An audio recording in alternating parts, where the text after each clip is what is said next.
When my son was probably 8 years old, some questions around Santa Claus arose. Saying, Mom, I got to talk to you because I don't know how Santa can travel all the way around the world and visit every single kid in one night. Doesn't seem possible. But you know what else doesn't seem possible? It can't be you because you would never buy me $100 Lego. Like, you got that right. I said, if I were you, I would keep believing. Because those who believe receive. Please pray with me. God of our journeys, walk beside us through this Advent narrative, giving us new ears for a story that we have taken for granted. Help us to hear the challenges to better appreciate the glory that we are offered on Christmas Day, the new beginning of a divinely human journey. Amen. Today's reading has us hearing and seeing the affirmation of words and deeds between John and Jesus. It's as if they are cross-referencing one another to validate the prophetic words coming to life. In this situation, people were able to see, and it reinforced their ability to believe. What's really unusual to me when reading this is that we see a prophecy unfolding within a short period of time, one generation, right? Mary and Elizabeth were pregnant with John and Jesus at the same time. Today is known as Mary's Sunday, or Annunciation Sunday, which celebrates the joy of being chosen as the mother of Jesus. Today I'm inviting you to be into the story, to walk beside Mary rather than the outsider looking in. I want you to see Mary as an ordinary person rather than this unobtainable, unflappable, uber-faithful idol. It's stated in the Gospel of Luke that Mary was perplexed when the angel came to her. That's reassuring to me because I don't want a Mary who is comfortable with angels popping in and chatting with her. I need to know that there's some inherent doubt when humans are called by God, that there is a question of faith, that they are discerning the experience. The angel Gabriel tells Mary that she is to conceive the child of God. And as strange as it is, this moment is a celebration of the least likely. It is the ordinary being asked to do the extraordinary. And is this not a theme that we see out throughout Jesus' ministry? It's the unlikely, it's the ordinary, it's the you, and it's the me being spoken to. And if we are honest, many of us might be skeptical of the virgin birth. So I asked myself, as you might, does it really matter if Mary was a virgin? It doesn't really matter to me, and not because I'm being sacrilegious, but rather the opposite. I believe every single one of us born is the child of God, that we all have the divine knitted within our souls. God, Jesus' Father or divine parent, is yours and mine too. But let's go back to the day, the constructs of the day, that for Mary to be worthy, she had to have been a virgin. because a woman's value, literal economic value, was based upon her virginity. The emphasis of this virginity led to credibility to this narrative. It gave her value. It gave her purity. Had this not been the case, the message of Jesus might have been dismissed. The social constructs of the day would have left the story untold, and Mary literally on the streets. While preparing this sermon, I learned something, and maybe you all knew it, but it was fascinating to me. Joseph, Mary's fiancé, was a widower with 6 children, 4 sons and 2 daughters. I think it is fair to say, as much as Mary needed Joseph, Joseph needed Mary. But that's a beautiful story too, isn't it? So, in the spirit of getting real, maybe we should ask about Mary and her moments and her thoughts with this pregnancy. Might she had moments and doubt and concern when she asked herself, "What have I done?" Remember, the Gospels are not real-time narratives, but hindsight's knowing the outcome.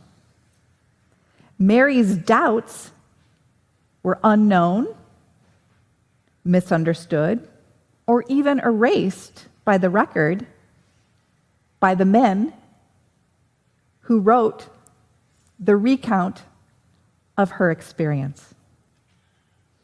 If your imagination would allow Mary and Joseph, and yes, Jesus, to be real, a human born into the challenges of human strife within cultural constraints of military oppression that did not serve them, but rather punishes them, you can see that this is a story about humanity. In Richard Rohr's daily devotional on December 8th in 2020, he quotes Thomas Merton, who some of you might know is the father of contemplative prayer, and he was a Benedictine monk at a monastery just outside of Aspen in Snowmass, where I have spent time. And Thomas Merton wrote one book, many books, but this particular book called Conjunctures of a Guilty Bystander. And here's Thomas Merton's quote. The identity that Thomas seeks in contemplative prayer is point vierge, or virgin point of his being.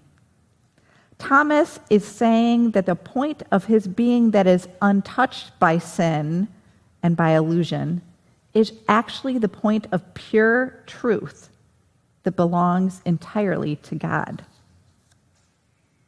Imagine that we all have within us an untouched point of purity, a point of virginity, where we have not been soured by the world, but hold the essence of God. What if Mary's virginity wasn't referring to her sexual purity, but rather the purity of her soul? Kathleen Norris is the author of Amazing Grace, and she says, when Mary is visited by Gabriel, she asks, "How can this be?" But Mary, as a prophet, answers God with, "Here I am," and makes a commitment to God without knowing the outcome. Ms. Norris challenges herself with that story of Mary and asks herself, when the mystery of God's love breaks through my consciousness, do I run from it? Or am I virgin enough to respond to my deepest, truest self and say something new, a yes that will change me forever. We need Mary and Joseph to be ordinary so that we can recognize ourselves in them. The ordinary you, the ordinary I, knowing that we have the capacity to be extraordinary if and when we allow God's self to manifest. To say yes to the purest point of our soul. Can you let doubt be what it is? It's a moment of free fall into a larger destiny. And here we are in Advent. This is the season for questions. And dare I say, the interim period at CCSM is the season for questions. As a church, we are in that moment of uncertainty that requires us to let go. Not to forget, but to let go and let the future unfold. Much like Mary, we are discerning what God is asking us and of us and wondering how it will change our identity. How will we be called to serve each other and the greater world? Recently, this quote was shared with me. I was never the person I used to be, but I was never the person I thought I was either. We need moments of contemplation to get to the reality of situations and be present in the moment and just be. Then we can move forward. Maybe we are scared in that moment. Maybe we are affirmed. Maybe we are doubtful. Maybe we are faithful. Maybe we are right where we belong. Mary, the most unlikely person, leaned into the mystery she was called into, not because she was exceptional. In fact, she very much was not in terms of her cultural status. Mary's hardships were much more exceptional than many of ours, which means God is asking much less of us. But we still may not be answering with, "Here I am." Even though Mary was perplexed, she let go of the expectations that she had envisioned for her life. She let go by saying yes in the uncertainty of it all. Saying yes did not set her up for a particularly easy life, especially when it came to parenting. My experience with an obstinate and budding 3-year-old theologian who put me in my place said, "You're not the boss of me. God's the boss of me." Can you imagine how many times Mary heard this? Being the mother of Jesus could not have been easy.